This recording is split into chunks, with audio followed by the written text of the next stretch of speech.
The small neighborhood movie house would feature a pianist, sometimes an organist. Later on, a violinist or a drummer was added. However, the deluxe houses in the 20s would feature 10, 20, 30, and sometimes a 50-piece orchestra, such as a Capitol Theater in New York, or Rivoli, or Rialto. The newsreels were played at that time by the large orchestras. They were previewed a day or so before the showings, and the musical score laid out for them, timed, and played by the orchestra. The newly introduced newsreel had plenty of action to photograph. Former President Teddy Roosevelt, seen here, urged a strong participation in the military conflict which was raging in Europe by 1914. Woodrow Wilson signed the declaration. At the top of its voice. That is, the music and the sound and everything else. So to this day, I don't hear quite as well as I used to, because I've lived in auditoriums where sound has been so many decibels higher than normal sound that it was a hard way of life.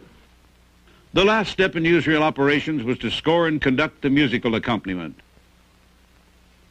During the time that I officiated as musical director for Universal Newsreel and later for 20th Century Fox Movietone News, I recorded music every 3 or 4 months for their library of music. This was fresh music and fresh supply. However, the editors would gravitate to the same 3 or 4 selections they seemed to like best, and would invariably use them for most of the news. A very popular item was the inevitable march.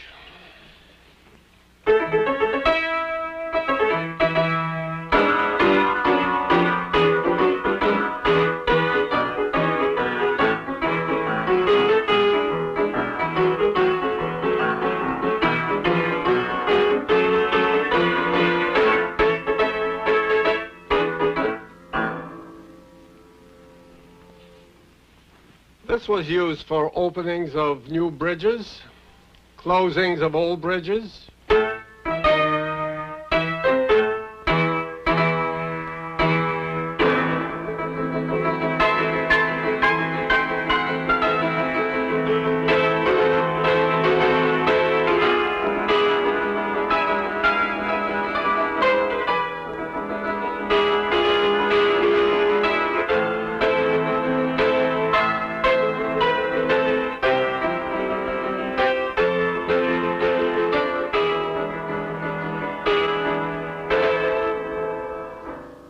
Another example is a popular number, or in those days called the foxtrot.